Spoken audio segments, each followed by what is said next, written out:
From ghoulies and ghosties. From ghoulies and ghosties. And long-leggedy beasties. And long-leggedy beasties. And things that go bump in the night. Good Lord! Deliver us. Deliver us.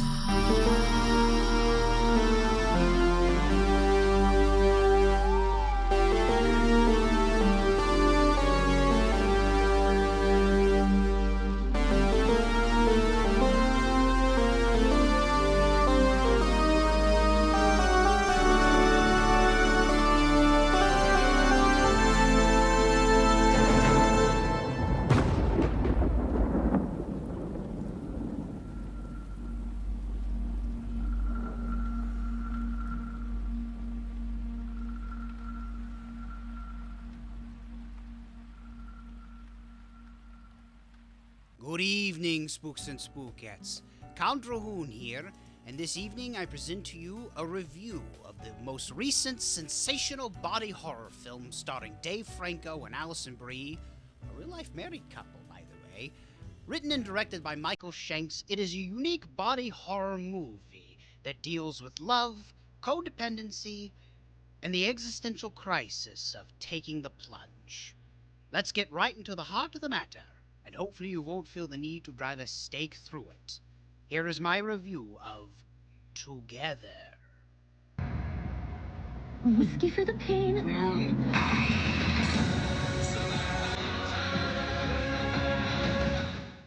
Dave Franco and Allison Brie play Tim and Millie, a couple who are living in the city but decide to move out to the country because Millie has taken a job in rural Washington state as a school teacher. They are very much in love. However, they are going through some issues in their relationship. Tim is dealing with some trauma left over from an incident in which he walked in on his dementia-riddled mother lying next to his deceased father. On top of that, he seems to be somewhat stunted in his growth as an individual. He is stuck at a crossroads as to whether or not he should continue to pursue his dreams as a musician, or if he should hunker down and become the breadwinner of the household. And for whatever reason, despite being together for 10 years, Tim is very reluctant to get married with Millie. This sort of plays out in the beginning where there's sort of this humorous but very embarrassing moment where Millie proposes to Tim with an imaginary ring, and he does not immediately accept the offer. Which I could go into a whole diatribe about how weird it is for a woman to be proposing to a man. Call me old-fashioned, whatever. It just doesn't sit well with me. Also, I think it's kind of weird that Tim doesn't have a driver's license. Nobody got a driver's license out here, Count. That's city life. What are you, for Gacy? I get it, but it's Seattle. How bad can the traffic be? Okay, I sit corrected. Tim is having a hard time adjusting to the move. And to make matters worse, he is also struggling to be, intimate with Millie. While moving some boxes into the house, Tim smells a very familiar odor in the air. He goes upstairs and discovers that the smell is actually coming in from one of the light fixtures. He pulls it down and finds that there are several dead rats that seem to be conjoined together. While Tim's inner struggles are playing out in the background, Millie seems to be hitting it off with her co-worker, Jamie, played by Damon Hammond. On their first weekend at the house, they decide to go on a little hike through the woods on their property. They end up falling into an abyss. Well, that sounds a little bit more dramatic than what it actually is. It turns out it's really a cave, but it's a very strange cave, because the walls of this cave seem to be entwined with what looks to be church pews. And there are also these bells that are in or around the cave with a very strange symbol. It looks like a sun. And of course, there happens to be a spring at the foot of this cave. Well, the weather outside gets to be pretty rough, so they decide to hunker down and stay the night in this cave. They build a fire, and they decide that the spring water is favorable to drink, so sip sip. But that ends up being a big mistake, as you'll see in this review. So they wake up the next morning, and it seems that their legs are a little sticky. Because, couples sleep together. Well, most do. Some don't, back in the olden days. But they're sort of fused together, and when they pull apart, they actually rip a little bit of each other's skin off. Just a little, not too bad. So they climb out of the cave, and they go back to the home. And later that evening, they end up having dinner with Jamie, who turns out to be their closest neighbor. It turns out that that cave used to have a New Age spiritual temple built above it. And at some point several years ago, the building actually collapsed and receded into the cave. And to make matters weirder, Jamie informs them that the couple that lived in the house before them went missing sometime earlier. Tim decides to do a little bit of detective work, where he finds out that the couple's last known photograph together was taken right around the same spot that they discovered the strange bells and the cave. Unbeknownst to our couple, there was definitely something in the water. Things start happening to Tim after that weekend. It seems that Tim is becoming dangerously codependent upon Millie, and it's taking its toll in very strange physical ways. There's this scene where Millie is driving off to work, and Tim's body sort of seizes up, and his body literally becomes like a magnet, and it's just swerving left and right, any which way that Millie's car is actually driving. At first he thinks that maybe this is some physical or some strange mental thing that's going on with him, so the doctor prescribes him muscle relaxers, because the doctor insists that this is perfectly normal and that he just needs something to sort of take the edge off for the amount of stress he's under, but we all know that that's not actually the case. Soon, Tim's codependency starts to manifest in dangerous ways, to the point where he actually skips out on his gig that he's been preparing for this whole time up until through about almost halfway through the movie, and he decides to pay an unexpected visit to Millie at work, where they become intimate in the boys' bathroom. But they're, how do I put this? They're trying to pull away from each other, and Tim's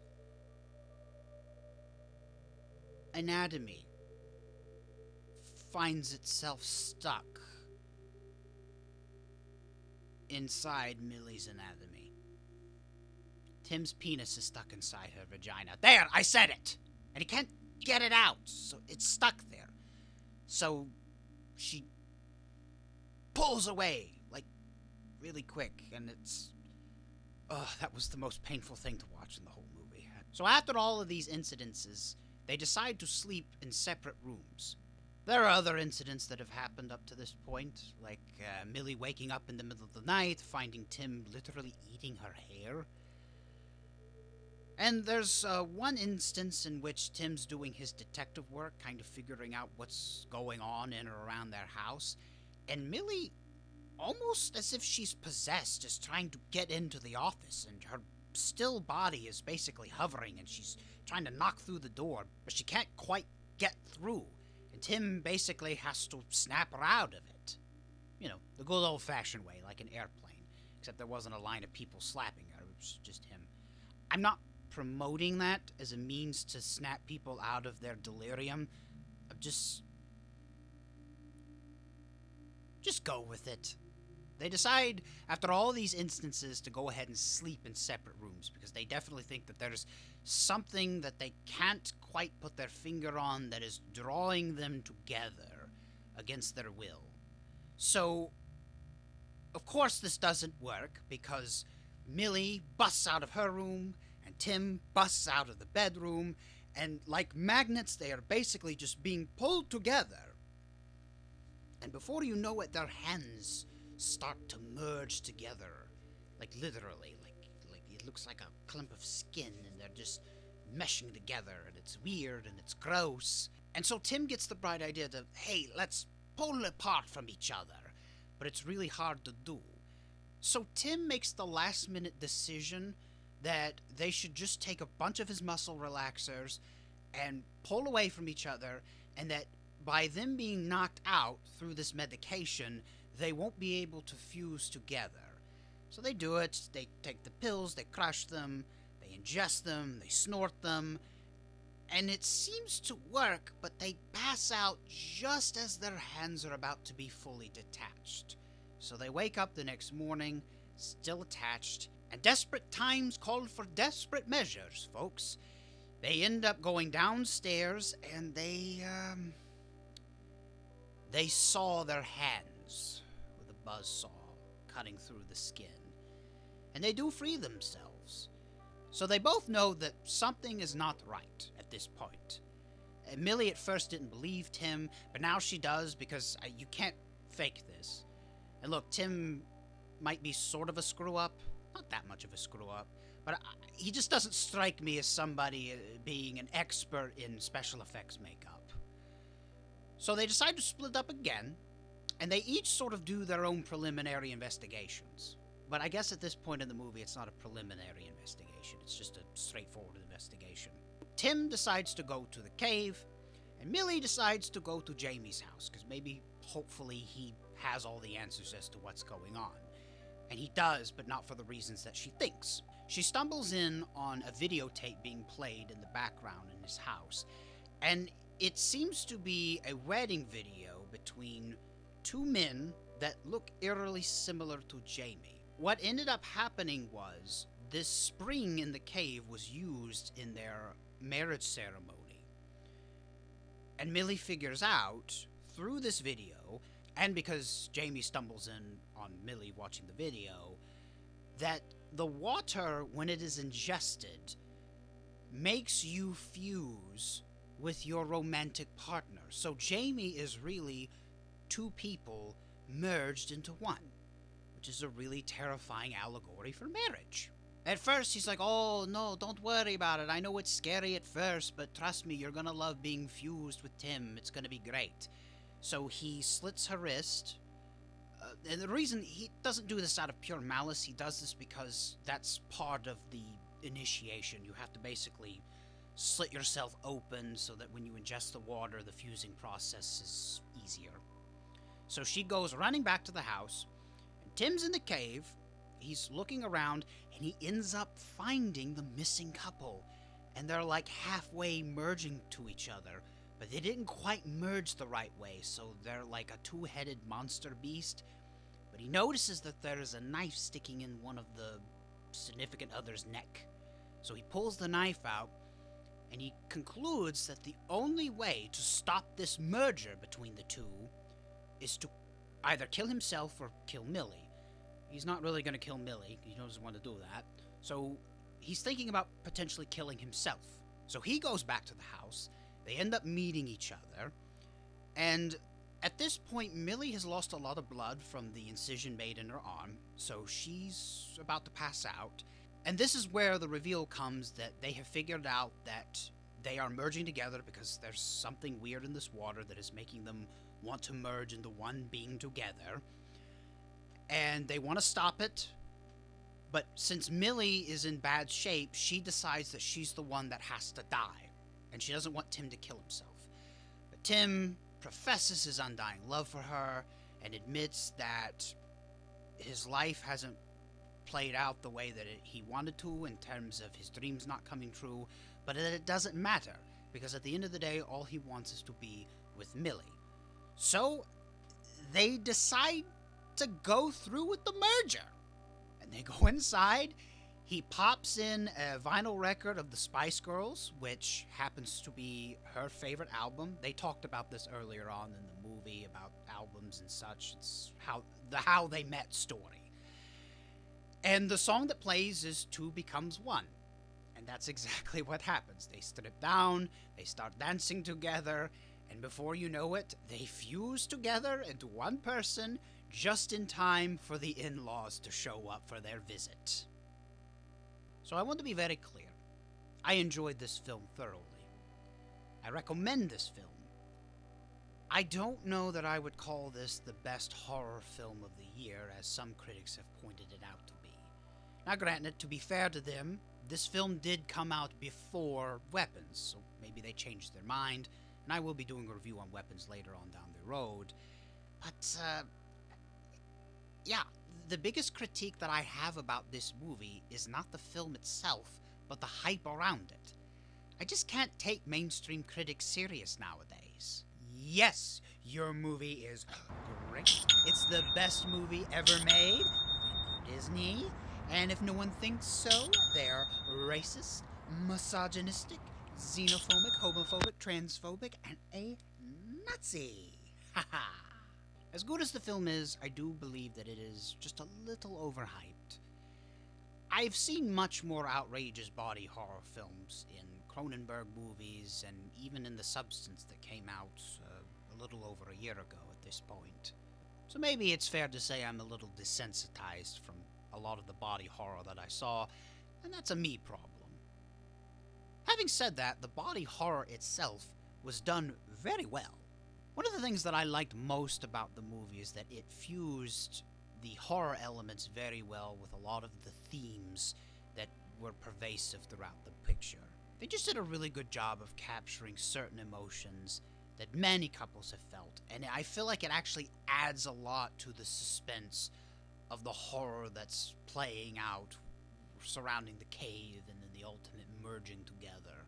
Having said all that, and I commend Michael Shanks for all of the decisions that he made as a writer and a director, I don't know that any of that could have worked had he not been able to work with Dave Franco and Allison Brie.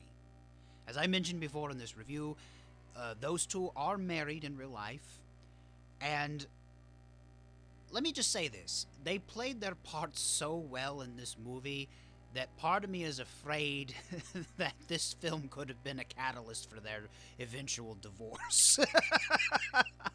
What I really enjoyed about seeing those two play the couple in this movie is that, for one thing, the chemistry was undeniable, but you could just... the emotions that you felt in this movie felt real. And I feel like Franco and Brie were very vulnerable. I sound like I'm talking like I'm the head of inside the actor studio, but I can't really explain it in a simplified way. These two really let their emotions come through in their performances. I guess what I'm trying to say is I appreciate that through their performance we kind of got a semblance of how they dealt with conflict resolution in their marriage. It was just a riveting performance from the two of them. And again, I don't think that any of the themes that we see throughout this movie about codependency and about, you know, the scariness of being in the relationship and ultimately, you know, truly committing in terms of the covenant of marriage, it just did a great job playing with these themes. I don't think any of it would have felt as raw had Shanks and the production team not cast an actual married couple for these particular roles. So I think casting these two was a stroke of genius that made everything about this movie have its full effect. On that end, I highly recommend Together. So there's my review of Together. Thank you so much for watching, but unfortunately that's all the time I have this evening. Anyway, that's my review of Together. I hope you enjoyed it. Let me know in the comments section what you thought about the movie, and ultimately about my review. This particular review was actually voted on my social media page. I put out a list of movies that I had seen recently and said, hey, which one do you want to see a review of? And the majority of the votes came in for Together. So if you're not following me on Instagram, be sure to check me out at CountDrahoon, because you'll have a chance to vote on my next movie review. I do take the results of those polls seriously, so that's the whole reason why I'm doing this review of Together. I couldn't make up my mind of which movie I wanted to review, so I needed some audience assistance.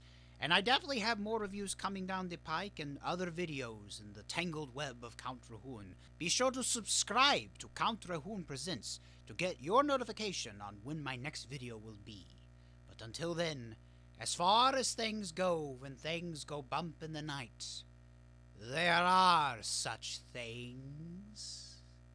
From ghoulies and ghosties. From ghoulies and ghosties. And long-leggedy beasties. And and long-legged long-legged beasties. beasties. And things that go bump in the night. Tonight. Good Lord! Deliver us!